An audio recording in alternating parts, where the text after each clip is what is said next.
What if God allowed you to fall into that addiction for a reason nobody else can see? What if that substance entered your life, not to destroy you, but to awaken you? Carl Jung discovered something that modern institutions often hide. There is a specific type of soul that God deliberately delivers to the abyss. While everyone around you prays for your liberation, you are actually carrying a hidden mission inside your suffering. That drug, that drink, that habit, you can't seem to break. They might be the divine tools necessary to shatter the person you thought you were. It sounds dangerous, perhaps even crazy, but Jung saw this pattern repeatedly. Chosen souls who needed to dive into a chemical hell to find something that normal life would never reveal. This is not about glorifying addiction. It is about understanding that some destinies require a forced descent into darkness. If you have ever felt that your struggle had a greater purpose, if you have noticed that it showed you harsh truths normal people will never see, you need to listen closely. 1. The addiction to altered states. The chemical key. When God chooses a soul for a greater purpose, the path often begins in the most unexpected place. It starts with that first inhale, that first sip, that first moment reality shifts, and something inside whispers that you have found a door to another dimension. Society calls this the beginning of destruction. Jung understood it differently. He saw that certain individuals needed to experience altered consciousness not as an escape but as an initiation. The substance becomes a teacher in disguise. It strips away the social masks you wear to survive. Under its influence, the false personality you built to please the world starts to crack. You see yourself without filters. This terrifies most people, which is why they never go deeper. But chosen souls do not have the luxury of comfort. You are pushed into these states because something greater needs to emerge. Think of the ancient shamans. They used natural compounds to journey into spiritual realms, not as addicts, but as warriors of consciousness. They entered altered states to bring back wisdom. However, we have lost this sacred context. We medicalized it, criminalized it, and turned it into a moral failing. But here is the dangerous truth. The difference lies in what happens after the door opens. Do you run away using the substance to numb the pain, or do you face the monsters in your own psyche? God allows the first type to suffer until they learn. But the second type, the chosen ones, he permits to continue because they are doing the real work of alchemy. Your body becomes a laboratory where matter and spirit collide. You are not just getting high. You are literally changing your brain chemistry to open neural pathways that remain closed in a normal life. Your soul recognizes that something important is happening even when your rational mind screams that you are dying. Jung called this the wisdom of the unconscious. It knows what you need to become whole, and sometimes what you need is to be broken first. The guilt, the shame, the judgment from others. It all serves a purpose. It acts as a refining fire. When you hit rock bottom, when relationships dissolve and opportunities vanish, you are being stripped of everything that is not essentially you. But the real test comes in the silence after the high fades. In those dark, raw morning hours, that is when the actual transformation begins. Most cannot handle this. They seek the next hit immediately. The chosen ones, however, sit in that fire. They refuse to look away. God allows you to continue not because he wants you to suffer, but because he knows you are strong enough to extract the lesson.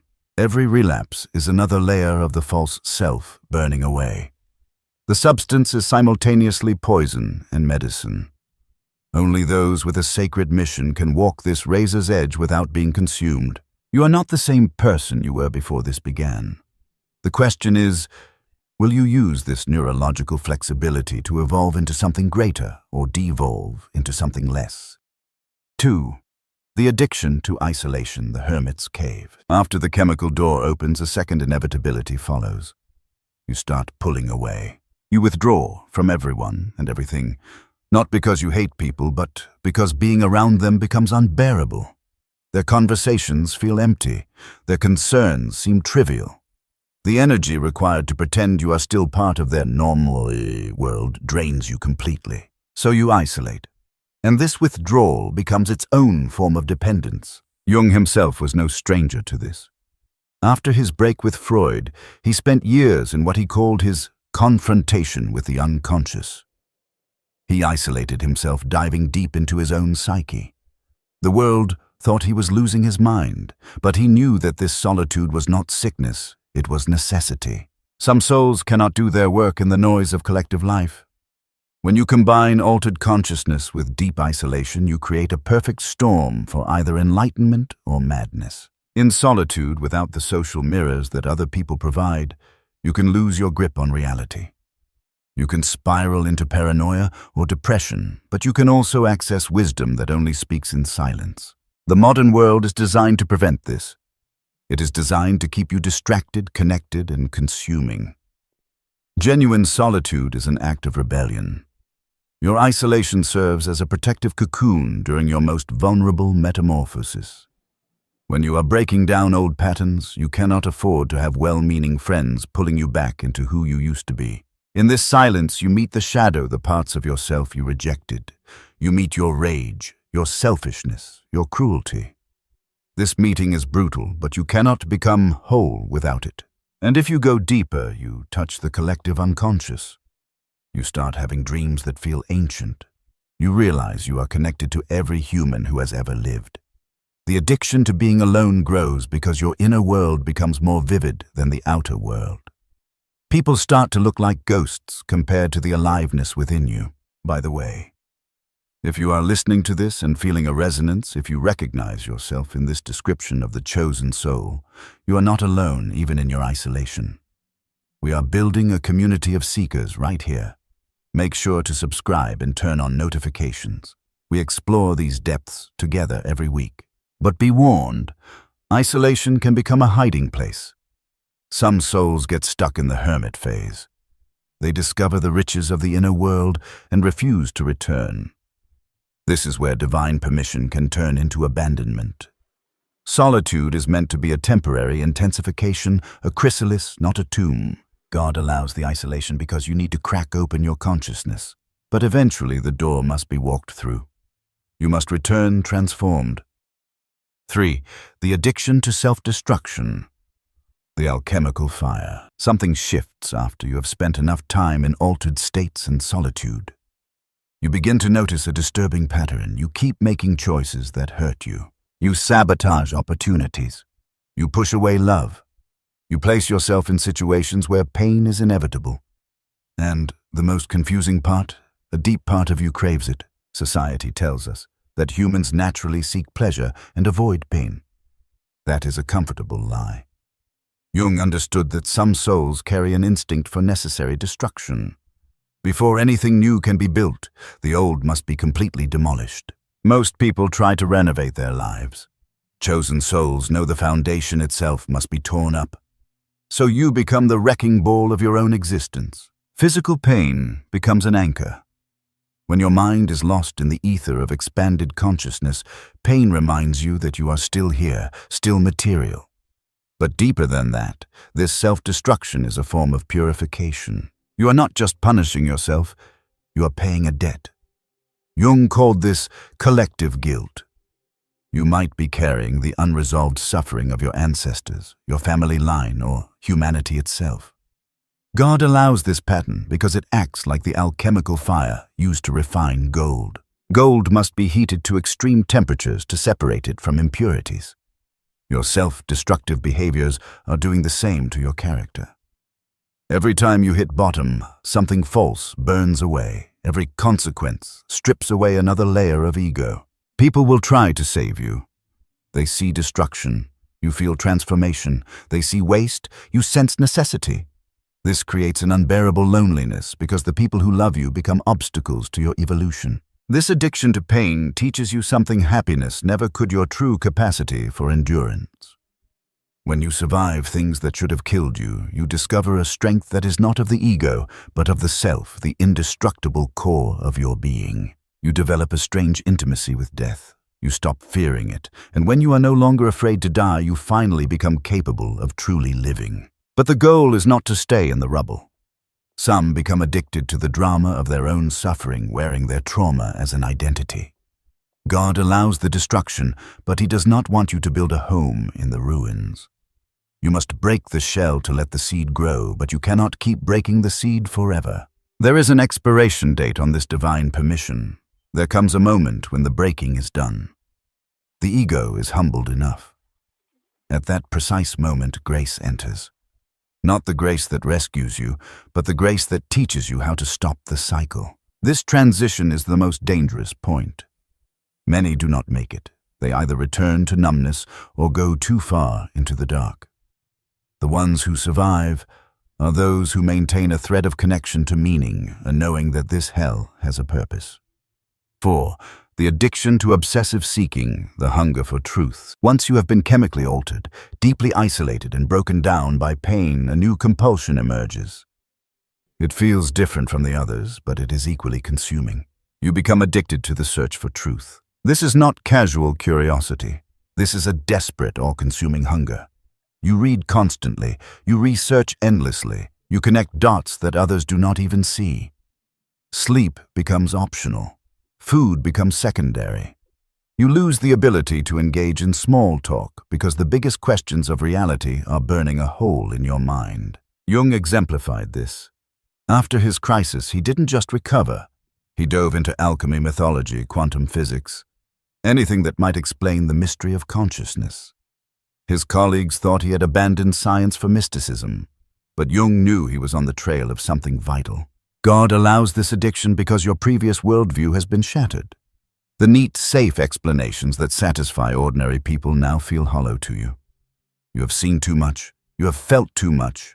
You have no choice but to construct a new framework for reality, one large enough to contain the chaos you have experienced. So you become a hunter of wisdom. You devour books, lectures, and theories. You start noticing synchronicities everywhere. Numbers repeat. Dreams feel prophetic. Random conversations reveal exactly what you needed to hear. Jung called this synchronicity, meaningful coincidences that defy cause and effect. But there is a trap here. The search for truth can become a sophisticated way of avoiding the truth you have already found. You read one more book, watch one more video. Learn one more technique because actually living the truth would require you to change your life completely. You become an expert on transformation without actually transforming. God permits this phase because genuine seeking acts as a bridge. It connects you to a lineage of mystics, philosophers, and mad prophets who have walked this path before you. It keeps you humble. The moment you think you have figured everything out is the moment you stop growing. The addiction to the mystery keeps you in a relationship with the infinite. Eventually, if you are lucky, the obsession shifts. You realize that the truth you are hunting out there has been inside you all along. All the books were just mirrors, reflecting what you already knew but were afraid to claim. 5. The addiction to darkness, the shadow embrace. And finally, we reach the most dangerous and misunderstood phase of all. After you have sought the light of truth, you find yourself strangely drawn to the darkness. This is not the depression of the earlier stages. This is a magnetic pull toward everything society labels as evil, forbidden, or dangerous. You become fascinated by the macabre, the tragic, the complex. You lose interest in positive vibes and shallow happiness. You want to see the rot beneath the floorboards. Jung called this the shadow. Most people spend their entire lives running from it. They project their darkness onto others, creating enemies to fight so they can feel like the good guys. They are fragmented at war with themselves. But chosen souls cannot maintain this split. You are cracked open too wide. You start to realize that your shadow contains power that your conscious personality lacks. Your suppressed rage holds the energy for boundaries. Your selfishness holds the key to self-preservation. Your capacity for cruelty is actually the discernment needed to cut away what no longer serves you. God allows this addiction to darkness because you cannot become whole by only identifying with the light. You must meet the monster within. This is why Jesus spent time with outcasts, why the Buddha had to face the demon Mara, why every hero must descend into the underworld. You have to face the fact that under the right circumstances you are capable of terrible things. You are not a harmless angel. You are a dangerous being who has chosen to be good. There is a massive difference. The danger here is obvious, shadow possession. Some people get lost. They act out their darkness, hurting others and claiming they are just being real. That is not integration. That is failure. True shadow work means acknowledging the capacity for violence without becoming violent. It means knowing you could betray, lie, and steal, but choosing integrity instead. When you integrate your shadow, you become dangerous in the best sense of the word. You are no longer naive. You are formidable. You emerge from this phase with a wisdom that light alone could never teach you. You realize that darkness and light are not opposites. They are complementary halves of the same divine reality. So where does this leave you? If you have walked this path through the chemical fires, the lonely caves, the self-destruction, the obsessive study, and the valley of the shadow, you have arrived at a place few ever reach. God allowed these 5 addictions not to punish you, but to dismantle the limited version of yourself. The substance broke your rigid reality. The isolation protected your metamorphosis. The pain burned away your ego. The seeking built your new mind. The darkness completed your soul. You were never meant to be purely good or purely spiritual. You were meant to be whole. You were meant to be fully human, which includes everything: the agony and the ecstasy, the sacred and the profane. You are no longer afraid of life because you have survived the death of who you used to be. You have met the devil and discovered he was just another part of the process. If this message speaks to the journey you are on, do not let it end here. We are building a library of wisdom for the chosen ones. Click that subscribe button and share this video with someone who is currently walking through the fire. You might just save them from thinking they are crazy. Remember, you are not broken. You are being forged. There is a specific flavor of regret that is reserved only for the deeply conscious. It is not the regret of the impulsive man who acted without thinking, nor is it the regret of the simple man who never dared to dream. It is a much colder, quieter, and more devastating regret. It is the realization, arriving typically in the late afternoon of one's life, that you understood everything about the human experience except how to participate in it. You were the observer behind the glass. You were the analyst who could deconstruct the architecture of happiness, meaning, and love, yet you remained starving outside the banquet hall, holding a map to a treasure you never actually set foot to find. Carl Jung, the Swiss psychiatrist who spent his life mapping the treacherous terrain of the unconscious, identified that certain individuals, often those with the rarest psychological dispositions, are prone to a unique form of neurosis. This neurosis is not born of trauma or weakness, but of unlived life. He famously noted that nothing has a stronger psychological influence on the environment, and especially on one's children, than the unlived life of the parent. But before it affects your children, it rots you.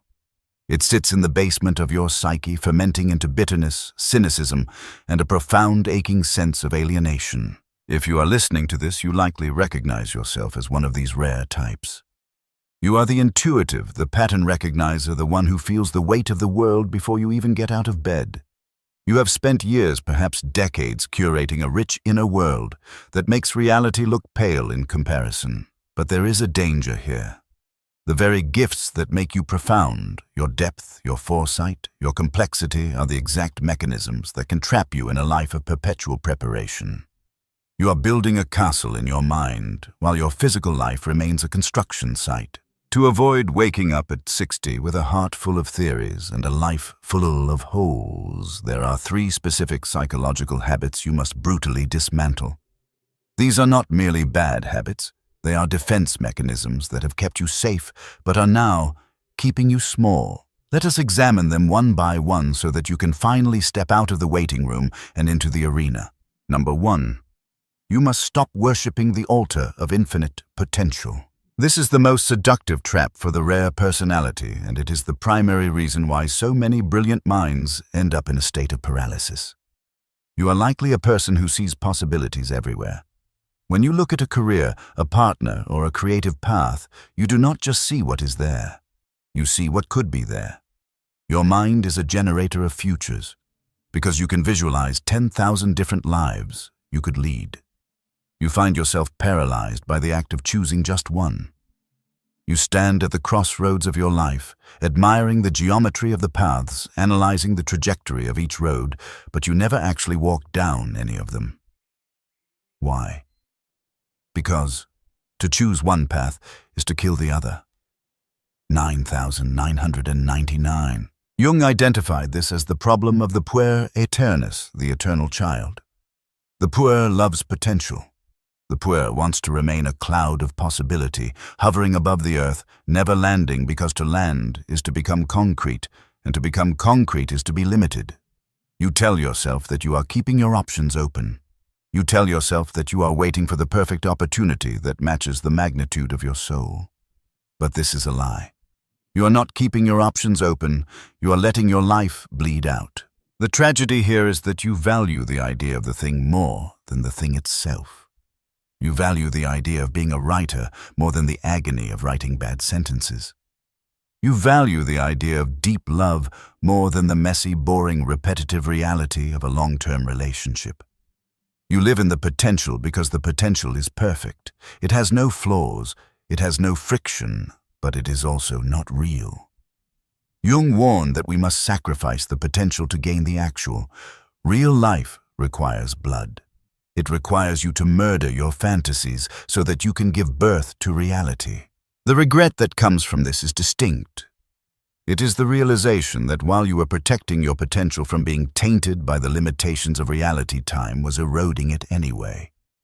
You end up with a pristine, untouched block of marble that you never carved because you were afraid of making a mistake. And now, at the end, it is just a heavy rock. You must stop treating your life as a dress rehearsal. You must choose a path, even if it is the wrong one, and walk it until the soles of your feet bleed. Because it is only through the friction of walking the wrong path that you ever find the coordinates of the right one. You cannot think your way into your destiny. You can only act your way into it. This shift from thinking to acting is violent. It goes against the grain of your entire psychological makeup. It requires a constant daily reminder to value the imperfect step over the perfect theory. It is a lonely transition because the world around you is designed to keep you distracted, passive, and consuming. If you feel that pull, that desperate need to stay aligned with this deeper frequency amidst the noise of the modern world, consider making a small commitment to this channel. By subscribing, you are not just clicking a button, you are signaling to your own unconscious that you are prioritizing wisdom over distraction and that you are ready to stop hovering and start landing. We are gathering the scattered minds who are ready to descend from the clouds, and we would be honored to have you in the ranks. Number 2. You must stop using your intellect as a defense mechanism against feeling. For the rare personality, the mind is a fortress. It is a beautiful, intricate citadel where you are the king. You have spent your life sharpening your intellect, reading the books, learning the systems, and understanding the why behind everything. But Jung observed a peculiar imbalance in the highly intellectual type. They often use their thinking function to repress their feeling function. You do not just experience an emotion, you analyze it. When you feel sadness instead of weeping, you deconstruct the sociological and biological roots of grief. When you feel anger instead of expressing it, you rationalize it away as a primitive response. You have become an expert at explaining your life instead of living it. This over-intellectualization is a shield. It protects you from the raw, chaotic, and uncontrollable nature of direct experience. It is safer to read about fire than to put your hand in the flame. But this safety comes at a terrible price. It creates a dissociation from your own soul. You become a ghost in your own machine. You can explain the mechanics of heartbreak, but you cannot feel the crack in your chest that lets the light in. The regret here is a form of spiritual numbness. You reach the end of your life and realize that you were a master taxonomist of existence. You labeled everything, categorized everything, understood everything, but you tasted nothing. You watched the movie of your life with a commentary track on analyzing the lighting and the script, but you never got lost in the story. Jung called this the barrenness of the soul. The intellect can build the house, but only emotion can make it a home. To avoid this, you must learn the terrifying art of dropping the shield. You must allow yourself to be stupidly, irrationally, and messy human. You must stop asking, "What does this mean?" and start asking, "How does this feel?" You have to allow the waves of experience to crash over you without trying to build a dam of logic to stop them. This is where your true intelligence lies, not in the cold calculation of facts, but in the hot fluid integration of wisdom. Wisdom is knowledge that has been burned into the body through feeling. Without feeling, you are just a library of unread books. This leads us directly into the dark heart of the matter, and the third, perhaps most insidious habit you must break. It is the habit that has allowed you to survive in a world that does not understand you, but it is now the very thing that is suffocating you. Number 3. You must stop committing to invisibility. Specifically, you must stop curating a persona that is designed to be harmless. Jung described the persona as the mask we wear to make a specific impression on others, but also to conceal the true nature of the individual. For the rare personality, this mask is often crafted out of necessity in childhood. You realized early on that your intensity, your sensitivity, and your relentless questioning made others uncomfortable. You were told you were too much, too sensitive, or too serious. So you learned to dim the lights. You learned to mimic the behaviors of the normal world. You became a chameleon, adept at reading the emotional temperature of a room and adjusting your personality to fit in. You became a master of making others feel comfortable, often at the expense of your own existence. You learned to apologize for your power before you even wielded it. You learned to shrink so that others could feel big. The regret that waits for you at the end of this road is the most bitter of all. It is the realization that you were never actually loved, because no one ever actually knew you. They loved the mask. They loved the mirror you held up to them. They loved the compliant, easy, digestible version of you. But the real you, the storm, the depth, the chaotic beauty of your true self, it remained locked in the dungeon, starving for air. You will look back and realize that you traded your authenticity for safety. And in doing so, you committed a slow, spiritual suicide.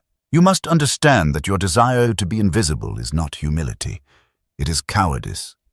It is a refusal to take up the space that the universe intended for you.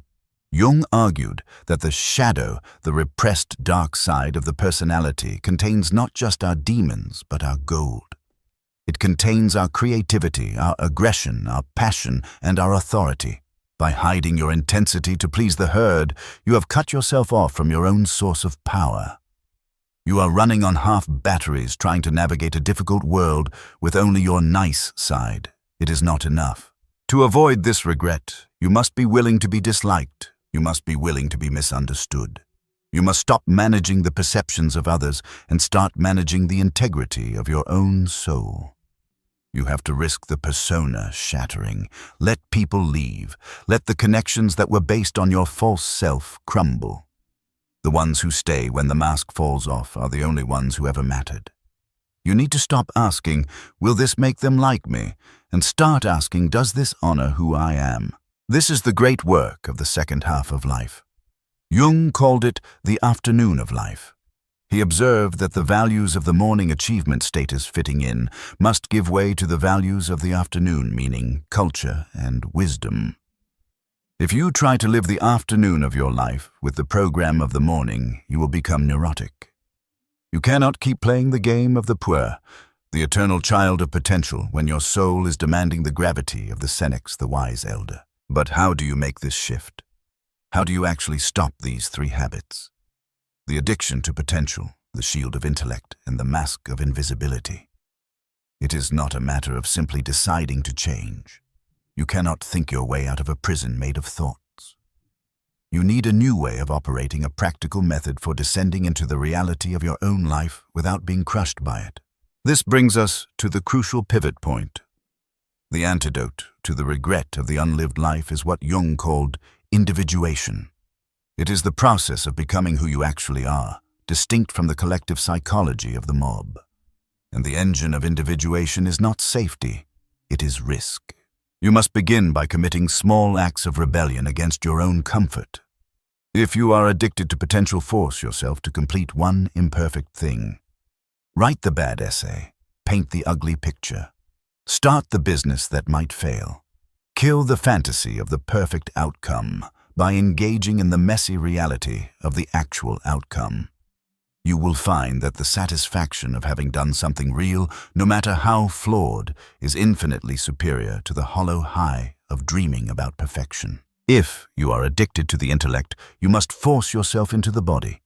You need to engage in activities that your mind cannot solve. Lift heavy weights until your internal monologue shuts off. Run until your lungs burn and you are forced to just be. Engage in deep, terrifyingly honest conversations where you express what you feel, not what you think you should feel. You must bypass the gatekeeper of your logic and let life touch your nervous system directly. And if you are addicted to invisibility, you must practice the art of shadow integration. This means reclaiming your aggression. It means learning to say no without an explanation. It means asserting your boundaries even when it makes others uncomfortable. It means allowing yourself to be selfish, to be ambitious, and to be visible. You must realize that your goodness is not virtuous if you are only good because you are afraid to be bad. True virtue is having the capacity for dangerous power and keeping it under voluntary control. A harmless man is not a good man. A good man is a dangerous man who has that danger under control. The path of the rare personality is not a straight line. It is a spiral. You may feel that you are circling the same issues, the same fears, the same stagnation, but you are not moving in a circle. You are moving upwards. You are seeing the same landscapes from a higher altitude. The delays, the failures, the long periods of silence, these were not mistakes. They were the necessary curing process for a consciousness that is meant to hold a heavy weight. You must forgive yourself for the time it has taken. You cannot judge your timeline by the metrics of the mass man. The mass man is a prefabricated house. He goes up quick, he serves his function, and he is easily replaced. You are a cathedral. Cathedrals take centuries to build. They often look like ruins for decades before the roof is put on, but once they are finished, they stand for 1,000 years. You are currently in the construction phase. The dust, the noise, the confusion, it is all evidence of work, not failure.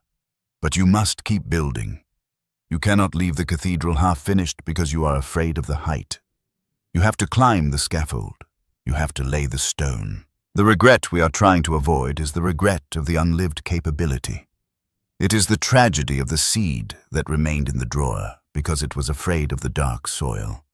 The soil is dark. It is heavy.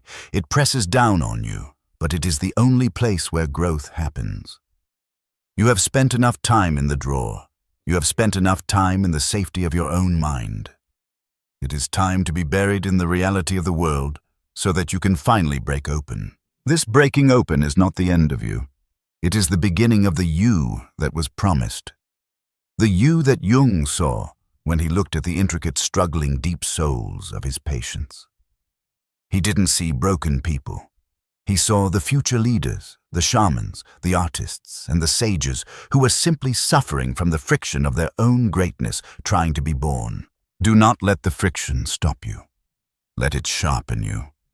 Let the regret of the past be the fuel that burns up the dead wood of your hesitation.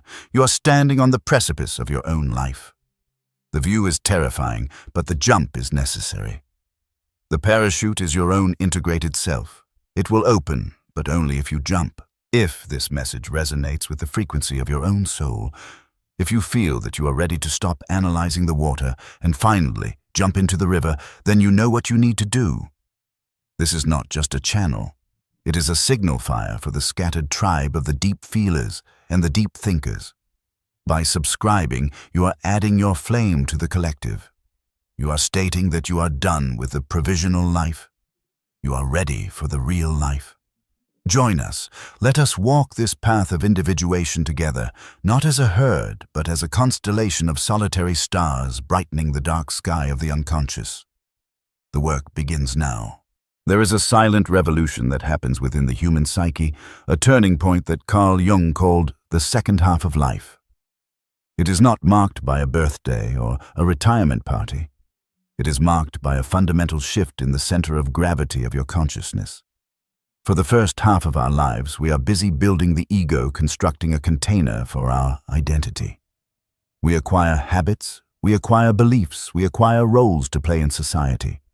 We scream to the world, I am here and I matter. But then, often quietly, often in the dead of night, or during a period of profound solitude, something shifts. The container is finished, and the soul begins to realize that the container was never the point. The content was. This shift, which Jung described as the process of individuation, is not about becoming better or more improved. It is about becoming real. And becoming real is a destructive process. It is a process of subtraction. It is like a sculpture.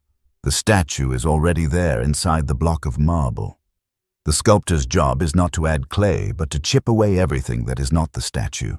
When a person truly begins to awaken spiritually, not just intellectually, but viscerally, they stop doing certain things. They do not stop because a guru told them to. They do not stop because they are following a moral commandment. They stop because those behaviors, which once felt so necessary, now feel like wearing a heavy winter coat in the middle of a scorching summer. It becomes physically and energetically impossible to sustain them. Jung observed this phenomenon across decades of clinical practice. He saw that the awakened individual, or in his terms, the individuated person, naturally sheds 4 specific deeply ingrained habits. These are habits that the rest of the world runs on. These are habits that our economy, our social media, and our family structures are built upon. To let them go is to step out of the collective trance and into the terrifying, beautiful clarity of your own soul. If you are listening to this and you feel a strange exhaustion with the way you used to live, if you feel like you are losing interest in the games everyone else is playing, do not be afraid. You are not losing your mind. You are finding yourself. Let us walk through the 4 habits that are silently falling away from your life right now. The first habit to dissolve is the most pervasive addiction of the modern ego, the compulsion to explain yourself. We live in a culture of constant testimony. From childhood, we are trained to justify our existence. Why did you do that? What is your plan? Why are you single? Why did you quit that job? We internalize a courtroom in our minds. In this courtroom, we are the defendant, and everyone else, parents, friends, society, strangers on the internet, is the jury. We spend an exorbitant amount of life force preparing our defense. We craft elaborate explanations for our feelings. We rehearse conversations in the shower, planning exactly how we will justify our new boundaries to our family. We feel a desperate, burning need to be validated by the external world. The unawakened ego believes that if it can just explain itself clearly enough, the other person will say, "Ah, I see, you are right. You have permission to be who you are." We are begging for a permission slip to exist. But as the light of awareness grows, Jung noticed a profound silence takes over.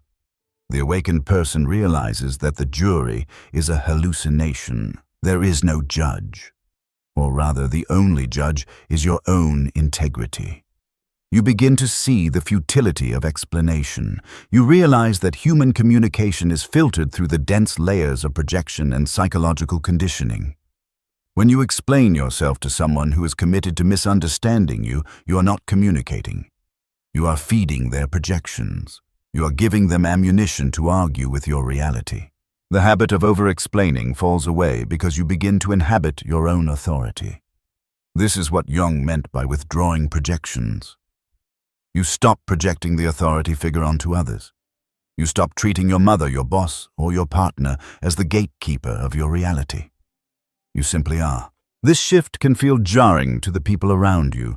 They might ask, "Why aren't you coming to the gathering?"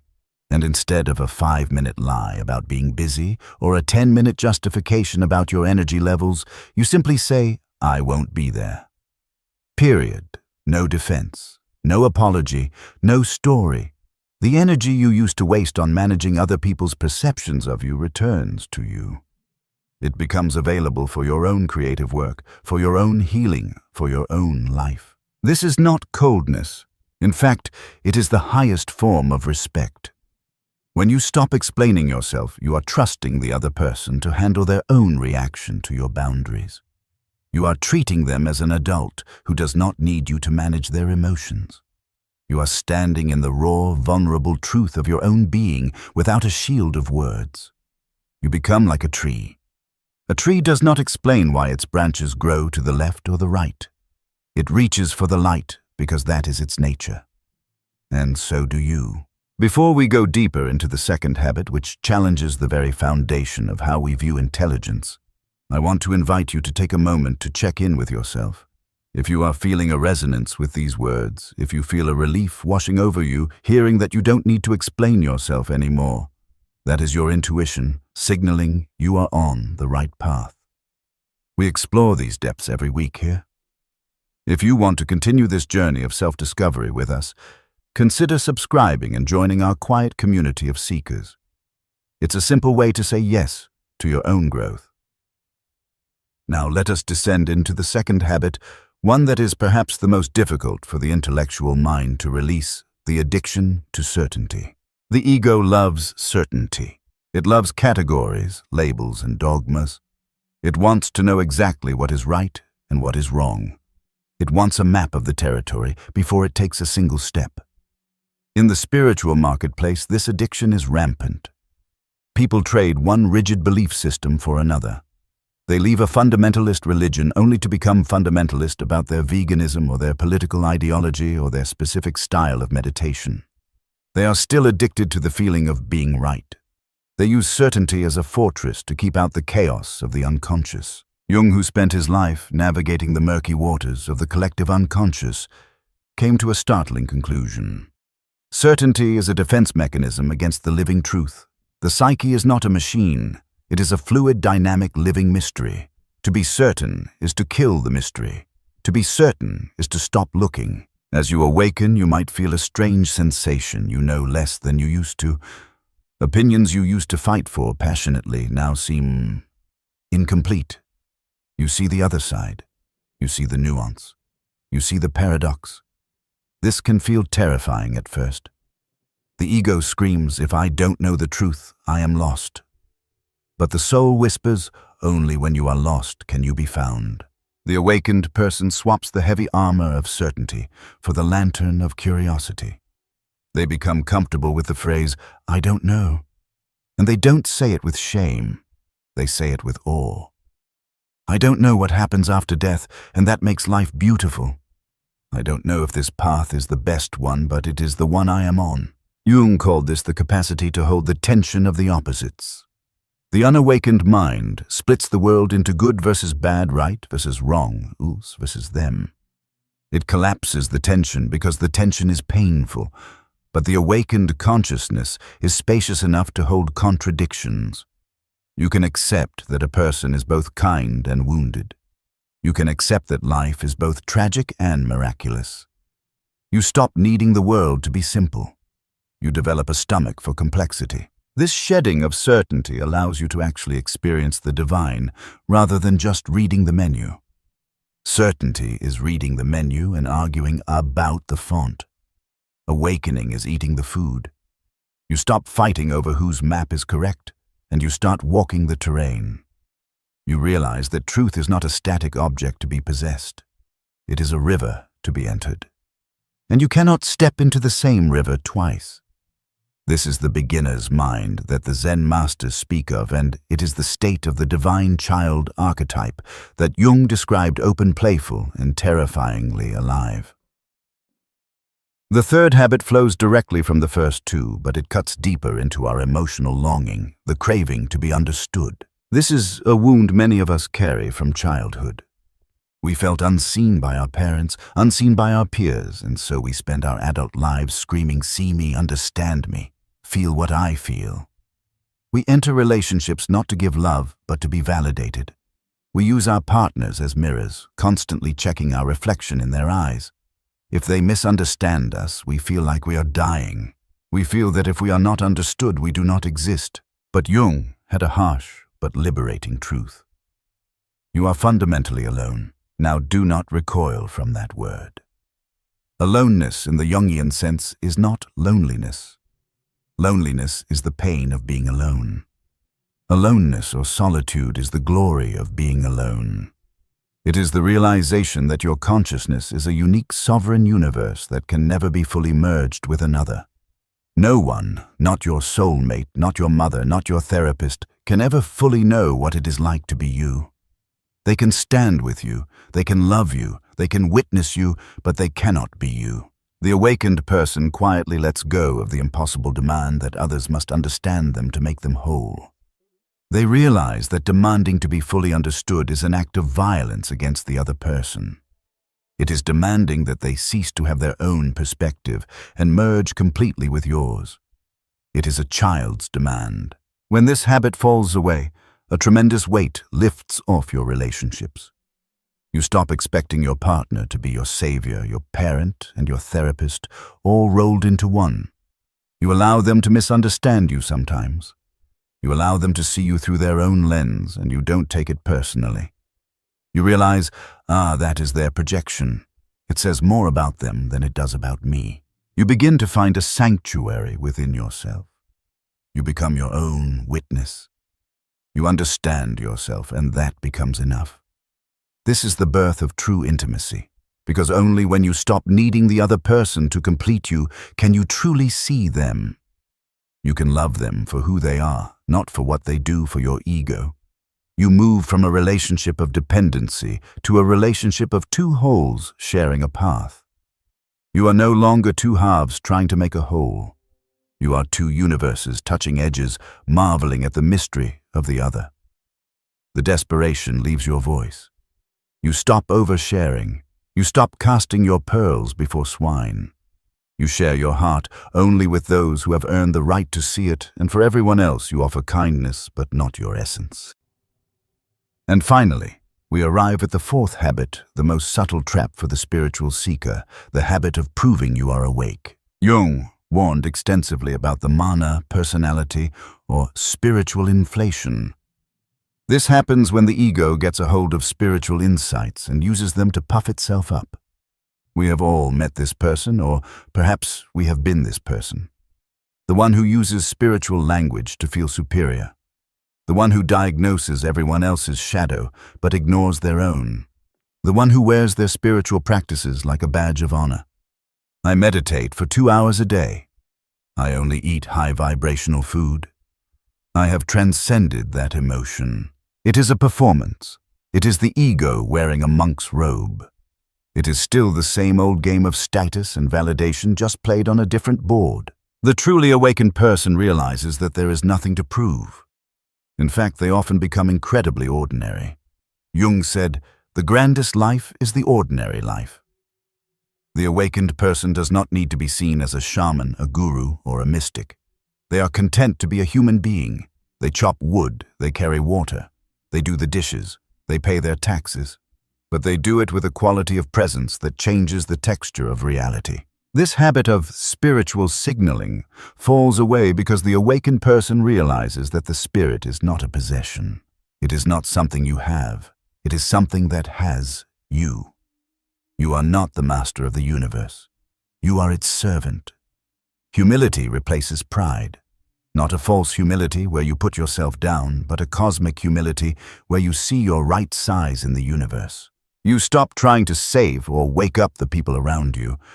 You realize that everyone is on their own soul journey, and interfering with their sleep is a violation of their free will. You trust the timing of their life. You lead by example, not by lectures. You become a lighthouse.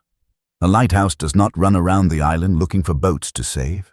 It just stands there and shines. If the boats see the light, good. If they don't, the lighthouse keeps shining.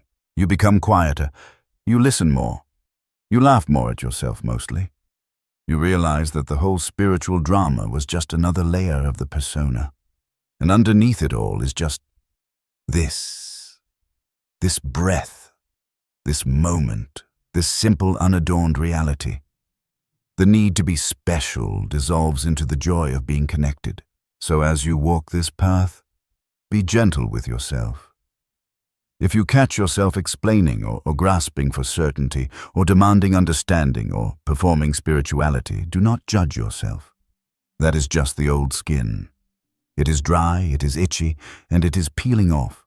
Do not rip it off before it is ready. Just notice it. Smile at it. Thank it for protecting you when you were younger and softer. But know that it is time to let it go. There is a version of you waiting underneath these habits, a version of you that is lighter, freer, and infinitely more powerful. A version of you that does not need to shout to be heard, does not need to fight to be right, and does not need to perform to be loved. This is the work of a lifetime.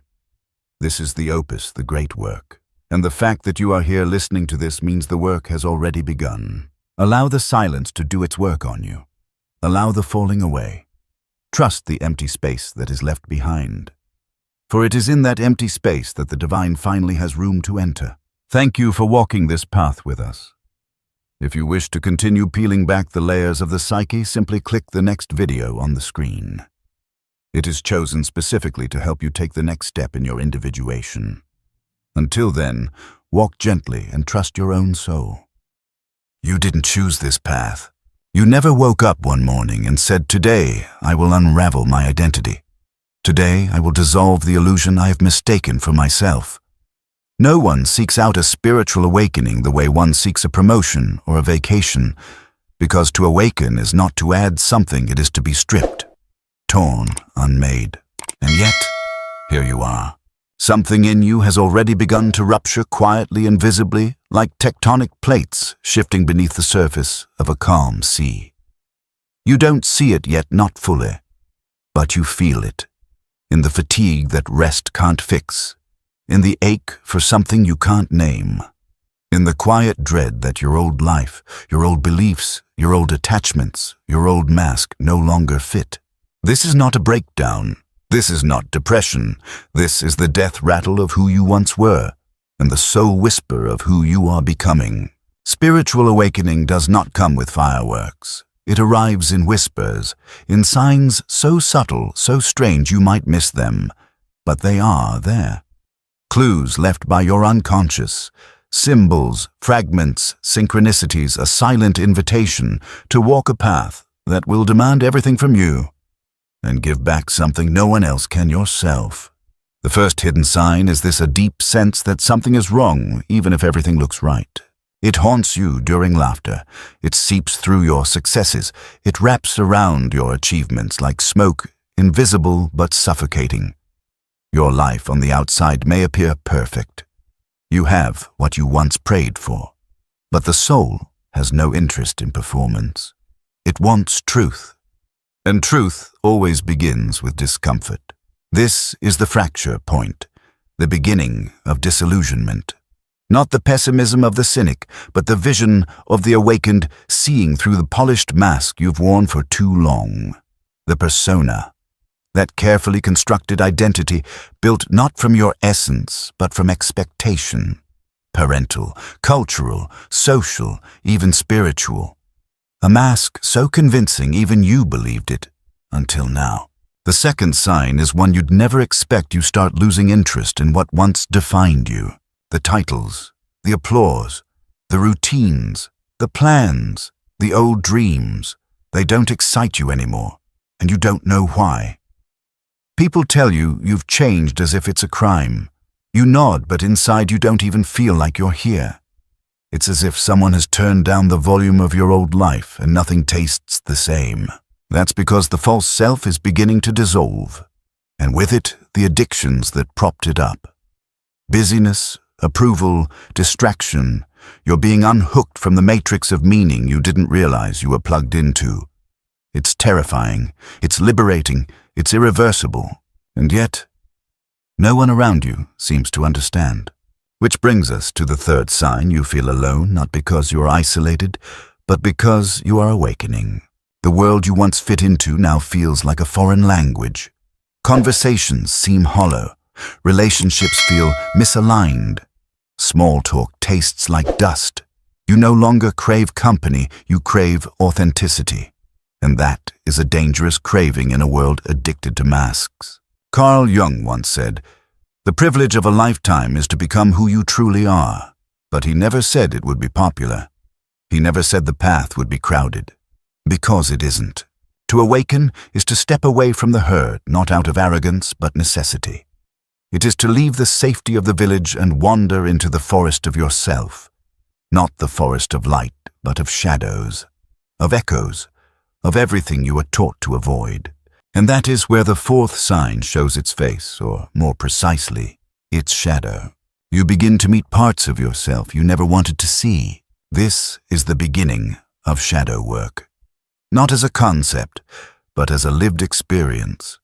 You begin to notice your reactivity, your wounds, your defense mechanisms, your projections, and they are no longer easy to justify. The mirror becomes unbearable until it becomes essential. You realize the enemy is not out there, it never was. The critic, the saboteur, the wound it lives within, it is you. And this is not bad news, this is sacred news. Because the moment you stop running from your shadow, you stop running from your power. But that's not what it feels like at first. At first it feels like falling apart, which brings us to the fifth hidden sign you mistake awakening for destruction because it is. There is a reason so many spiritual teachings refer to death and rebirth. It is not metaphor, it is reality. The ego dies, the illusion dies, the story dies, and with it, the version of you that was never real. Grief comes not just for what was lost, but for what was never truly lived. You mourn the wasted years, the false starts, the masks you wore so well. But beneath the grief, something stirs. A spark, a presence, a silence that is not empty, but alive. And then one day, without warning, you hear it. The sixth sign is not loud, it is not grand, but it is the most mysterious of all. You begin to sense guidance from something greater. Maybe it's in dreams, maybe it's in synchronicities. A symbol repeating, a phrase you needed showing up at the exact moment, a sudden knowing, a deep pull. The rational mind can't explain it, but the soul doesn't care. The soul moves in symbols, not logic. And it is speaking to you now if you're still enough to hear. This is the language of the unconscious, the realm Jung devoted his life to understanding. Archetypes, myths, visions. This is not fantasy, it is the ancient wisdom you forgot you carried. And it will not shout, it will only whisper, until you are ready to listen. And when you do, when you surrender to that whisper, something shifts. And that finally brings us to the seventh hidden sign. You realize there is no going back, and for the first time, you're okay with that. The fear is still there. The unknown still looms. But there is something deeper now, a presence, a knowing, a clarity that doesn't come from answers, but from alignment. You are not who you were, and you're no longer trying to be. You are awakening. But awakening is not a destination, it is a dismemberment. The idea that you will someday arrive into a perfect state of light and peace is itself another illusion waiting to die. Awakening is not about being more spiritual. It is not about meditating longer, quoting Rumi, or learning to speak with gentler words. Awakening is about seeing without filters, without defenses, without the armor you've worn since childhood. And what you begin to see is terrifying. Not because the world is worse than you imagined, but because it is more real, more raw, and most of all because your role in it is no longer passive. Once you awaken, you are responsible for your perception. You can no longer blame the world for your suffering. You can no longer pretend you didn't know. You have seen too much, felt too deeply, died too profoundly. And so the next stage begins not as a high, but as a descent into integration. The slow, often painful process of reassembling what has been shattered not into who you were, but into someone more honest, someone more whole. This is when the silence arrives, not the silence of loneliness, the silence of presence. You begin to crave stillness. You turn down the volume of the outside world. Social media feels like noise. Gossip becomes unbearable. The news another distortion. You begin to realize you were never meant to consume this much chaos.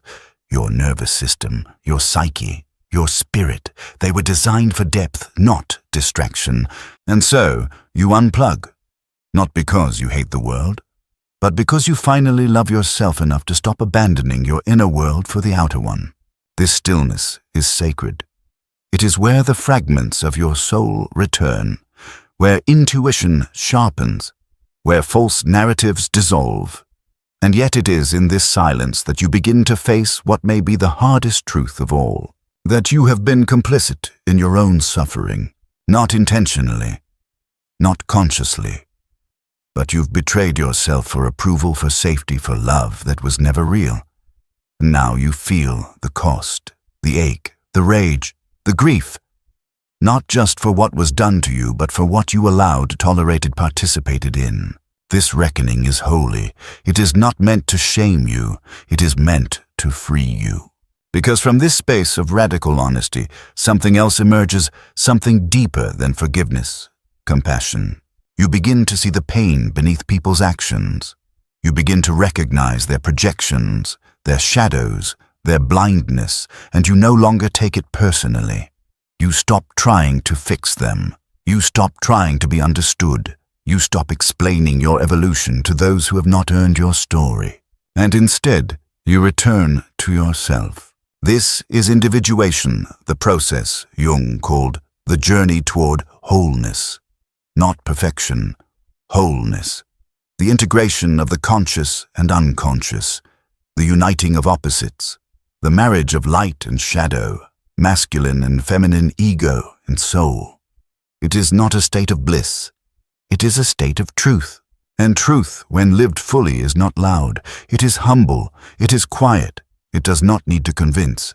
It simply is. In this stage of your awakening, the world begins to look different, not because it changed, but because you did. You begin to move slower, speak less, listen more. You become allergic to performance, to falseness, to anything not rooted in presence. You no longer seek to be seen, you seek to see. You no longer chase meaning, you become it. You no longer pray for peace, you embody it. And slowly, without forcing, without striving, you begin to live in rhythm with something ancient, something deeper than culture, deeper than personality, deeper than the mask you once mistook for your face. You begin to live from essence. But essence is not soft. Essence is fierce. It is uncompromising. It will tear away anything not aligned with your soul. It will dismantle relationships that are rooted in ego. It will end careers built on survival. It will remove you from rooms that require your silence. It will strip away every false identity you've clung to, until nothing is left but what is real. And what is real? Not your name, not your job, not your reputation, not even your beliefs. What is real is presence. What is real is the part of you that watches, always watches from behind the noise of thought, the chaos of emotion, the illusion of personality. It has no name, no gender, no history. It simply is. And the more you live from that space, the more you understand why the old life had to fall apart. It wasn't punishment. It was preparation. The fire did not burn you, it revealed you. You are not awakening to escape the world. You are awakening to enter it, with your eyes open. But now that you see, you can no longer unsee. You no longer have the luxury of pretending. Pretending that what used to satisfy you still does. Pretending that shallow connections are enough. Pretending that numbing, escaping, shrinking is anything less than soul suicide. Once your spiritual awakening begins, the cost of self-abandonment becomes too high. You may try to go back to dull yourself with old habits, old patterns, old people, but something inside you won't allow it anymore. The pain is sharper now, not because you're broken, but because you're more alive, more conscious. Your system no longer tolerates the noise, the lies, the sleepwalking. This is the blessing and the burden of awareness. You feel more. You sense more. You carry the weight of depth in a world obsessed with surfaces. You see through people, through conversations, through entire structures of meaning. And it can make you feel exiled, like a ghost among the living. But you're not alone. Many are waking up. Quietly, invisibly, in their homes, in their jobs, in their silence. There is no parade, no grand announcement, just a quiet army of souls, choosing truth over comfort, depth over distraction, integrity over image. You may not see them, but they exist. And one day you will recognize them in the way they look at you, in the calmness they carry, in the pain they no longer run from, in the love that feels like remembering. Because when you awaken, you no longer love with attachment. You love with awareness, with space, with reverence. You stop trying to possess. You start witnessing. You stop performing worth. You start radiating presence. This changes everything. You no longer beg to be chosen because you finally choose yourself. You no longer fear solitude because you finally enjoy your own company. You no longer chase validation because you finally trust your inner compass more than external applause. And in this new way of being, something strange begins to happen. Life starts speaking to you differently. The right books fall into your hands. The right people arrive, not perfect but aligned. The obstacles you once feared reveal their hidden teachings. The patterns you repeated for years start to loosen their grip, not because of luck, not because of magic, but because your frequency has shifted. You are no longer living from programming, you are living from presence. And presence is power, not power over others, not dominance or manipulation, but sovereignty, self-possession, the ability to move from your center no matter what storms rage around you, the ability to feel deeply and still respond consciously, the ability to be fully here now without pretending to be anywhere else. This is what it means to be awakened. Not floating above life, but rooted within it. Not escaping suffering, but making meaning of it. Not avoiding the shadow, but integrating it, dancing with it, letting it teach you where your power was buried. This is how the self is born, not through perfection, but through participation. You stop trying to be the light. You start becoming the container for all of it. Light, shadow, joy, rage, beauty, grief, silence, song. You become the whole, not the ideal. And in doing so, you embody what the mystic spoke of, what Jung spent his life studying: the union of opposites, the reconciliation of the split within, the sacred marriage of soul and ego, instinct and spirit, masculine and feminine, chaos and order. You are no longer seeking the path. You are becoming it. And every wound you carry becomes a doorway. Every shame becomes a key. Every breakdown becomes an initiation. You stop cursing the fire, and you start understanding that you are the flame. No teacher can give this to you. No doctrine can manufacture it. No guru can substitute your inner voice, because awakening is not something you achieve. It is something you allow, something you remember, something that was always there waiting for you to be still enough, honest enough, brave enough to return to it. And when you do, you realize something else. This was never about escaping the world. This was about returning to it, awake, open, anchored in the self. You are not here to float in bliss. You are here to embody your truth in chaos. You are not here to be untouched by pain. You are here to be transformed by it. You are not here to find the easy way out. You are here to walk the honest way through. This is the spiritual path. This is the soul's journey. This is the quiet revolution happening behind the scenes of ordinary lives, not in temples or retreats, but in kitchens, commutes, heartbreaks, and sleepless nights. This is your awakening, and it has already begun. And now here you are, not at the end of the journey, but at the beginning of a new one. Not elevated, not enlightened, not floating in some untouchable bliss, but grounded, raw, real, alive in a way you've never been before, aware in a way that both burns and liberates. This is the paradox of awakening.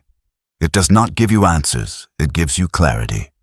It does not eliminate pain, it deepens your capacity to hold it. It does not make life easier, it makes it more meaningful. Every conversation becomes sacred. Every silence becomes a teacher. Every breakdown becomes a mirror. You begin to see nothing is wasted. Not the betrayal, not the confusion, not the tears on the floor in the middle of the night, not the years you thought were lost. They were all part of it.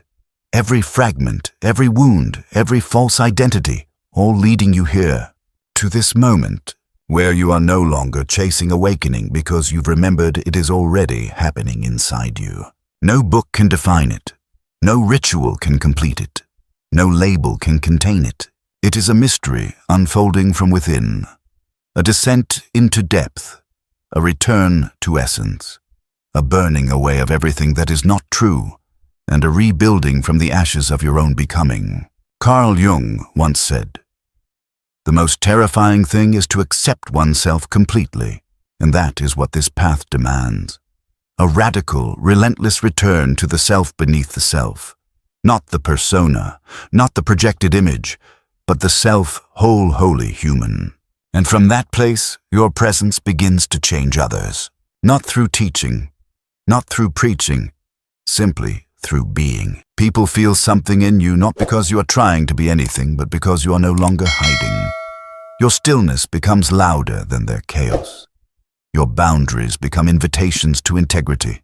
Your silence becomes the echo of truth. You stop saving people. You stop explaining yourself. You stop shrinking to fit spaces that dishonor your soul. You become a mirror, not one that flatters, but one that reveals. And not everyone will like it. Some will resist it. Some will project onto it. Some will try to drag you back into their illusion because your freedom threatens theirs. And still, you do not return to the old roles. Not because you hate them, but because you outgrew them. You are no longer here to be liked. You are here to be real. You are no longer here to be understood. You are here to embody understanding. You are no longer here to play small. You are here to take up the space your soul was born to inhabit. This is the cost of awakening and the reward. You will lose many things: illusions, masks, shallow connections, the comfort of collective sleep. But what you gain is unshakable. It cannot be taken. It does not depend on circumstances. It lives in you, as you, the self, the truth, the inner flame. You carry it now, quietly, humbly, unapologetically, and that is enough, because you are no longer walking someone else's path. You are no longer reciting someone else's beliefs. You are no longer waiting for permission. You are becoming the embodied expression of your own soul. Not because it's easy, but because it's real. Not because it's glamorous, but because it's true. Not because it's perfect, but because it is the only thing worth living for. So if you feel like you are falling apart, let yourself fall. If you feel lost, trust that it is the soul pulling you inward. If everything you once clung to is slipping away, let it go. You are not dying. You are waking up, and everything you are losing is making space for everything you are. You don't need to rush. You don't need to force. You don't need to become anything other than exactly what you already are, beneath the noise, beneath the fear, beneath the roles. You are the space, the witness, the fire, the silence. You are the unfolding, the remembering, the truth that cannot be taught, only lived. And if you've heard the call, if you've felt the rupture, if you've walked through the night with no map, then know this: your spiritual awakening has already started, and your soul is already rising.